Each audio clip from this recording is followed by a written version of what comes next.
Today was supposed to be a day off where I actually sat back and enjoyed the games, created some notes on the games, and delivered some killer post-game analysis for both of the games for you guys.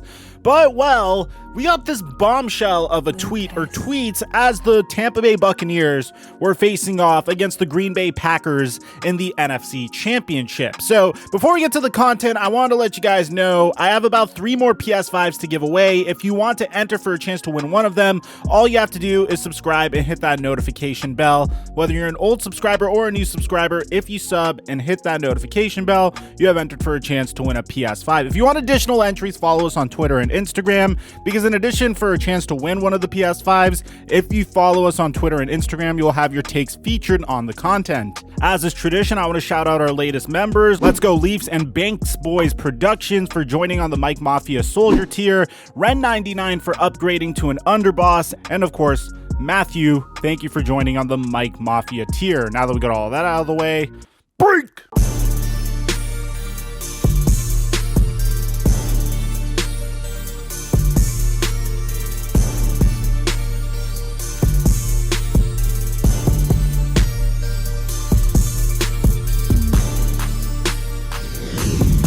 Mic check 1 2 1 2. What's going on, everybody? Guys, Michael Thomas is by far, whether you like him or don't like him, he is one of the most prolific wide receivers in the NFL, notching over 1,000 yards of receiving each and every year of his career up until this past year, peaking at a staggering 1,725 yards receiving off of 149 receptions in 2019. In his brief 5-year career, he's already been named a first-team All-Pro twice and has been named to 3 Pro Bowls. And the reason why he wasn't able to replicate those statistics this year was, well, he was injured, and of course, Drew Brees was dealing with injuries as well. As a result, it's fair to assume that the New Orleans Saints didn't necessarily have the greatest chemistry going into the playoffs. There wasn't a lot of continuity, and when you throw in a worldwide global pandemic into the mix, then it makes sense why Drew Brees and Michael Thomas may not have clicked in last week's divisional round against the Tampa Bay Buccaneers, especially considering the fact that, well, Drew Brees didn't play his best football. For those of you guys that didn't watch the NFC divisional matchup between the New Orleans Saints and the Tampa Bay Buccaneers, well, let me summarize it for you guys. Drew Brees completed 19 of 34 of his passes for 134 yards, averaged 4 yards per completion, threw 1 touchdown and 3 interceptions, and wasn't sacked once. As a matter of fact, Jameis Winston was able to throw a touchdown and almost had half of Drew Brees' passing yardage in just 1 play. What about Drew Brees' stud wide receiver, Michael Thomas? How did he perform? Well, he was targeted 4 times and had 0 receptions as a result of that, which led to a lot of people slandering him on Twitter, but Michael Thomas seemed to be a good sport and didn't really discuss it at much length afterwards and just quietly faded off into the sunset, because the narrative was mainly surrounding Drew Brees. After all, that was possibly Drew Brees' final game. But if you're a fan of the NFL and you are watching Drew Brees, there's no older quarterback whose talent clearly was sapped from him more than Drew Brees. This is a quarterback that literally made his name in the NFL for his ability to throw accurate intermediate to deep passes. So why all of a sudden was he barely able to throw it 5 to 10 yards? Well, check out this Instagram post from his wife Brittany, where she details how crazy Drew Brees' injuries were. After crying for a few days, I am so grateful for this year. You're 20th in the NFL. This has been the hardest year of our lives, yet in some ways one of the best. This year has shaped us and strengthened us. It has shown us what is truly important and what is not. I am so proud of you and the man you are. The fact that you played this entire year with a torn rotator cuff, torn fascia in your foot, then later 11 broken ribs and a collapsed lung, yet didn't complain once, makes me think I should have not taken the epidural while giving birth to the kids.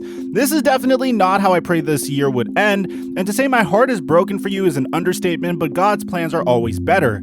Your children have watched you handle it all with integrity, grace, and the most amazing work ethic.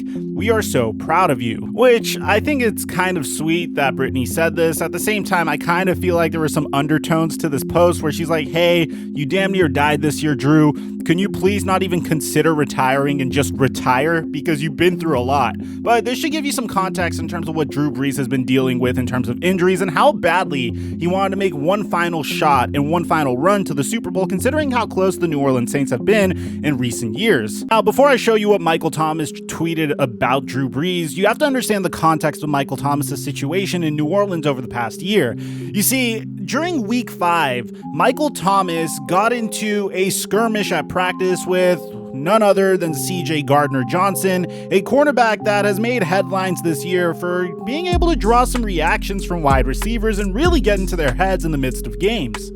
When he was asked about the situation, well, he tweeted about it in the same manner he's about to tweet about Drew Brees. The first tweet said, "You ain't a snake, but they will make you." The second tweet said, "Think what you want. I ain't trying to clear no rumors up." Then he went on to say that he was never healthy. I was just trying to help my team get a win and heal up during the bye. Had a setback, was so close, and I take my health serious. Now I'm a bad guy, LOL bet.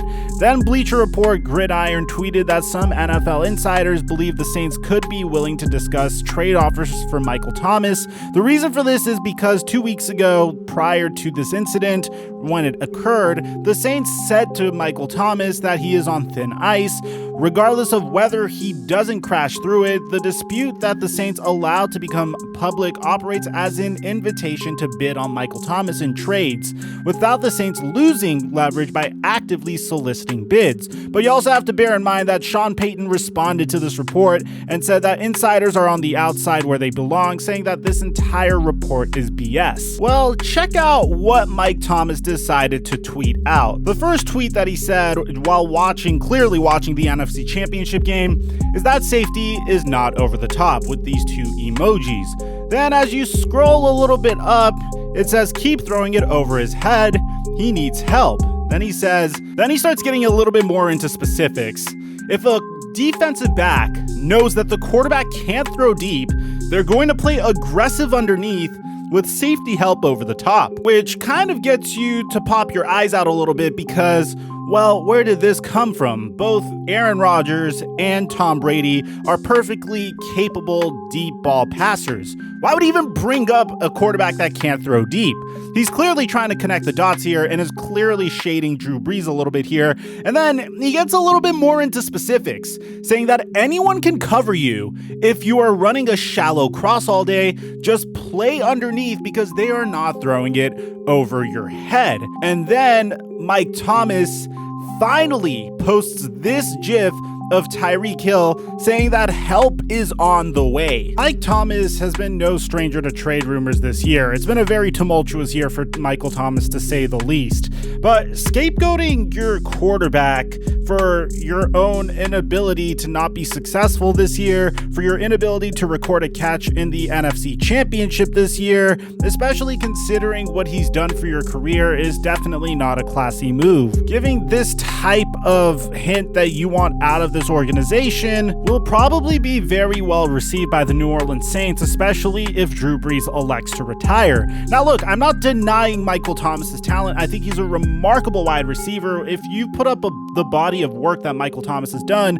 clearly you're one of the top wide receivers in the league, and I'm not taking that away from him. But the reality of the situation is that the New Orleans Saints have by far the most disgusting payroll of any team in the NFL, and they're probably entering a rebuilding phase. So trading Michael Thomas might be a good move if he truly wants out of this organization, or he could wait a year to see how he could perform with Jameis Winston. Let me know in the comment section down below, what do you guys think about this entire situation? Aside from that, I'm your boy Mike, and I'm dropping our mic until our next upload.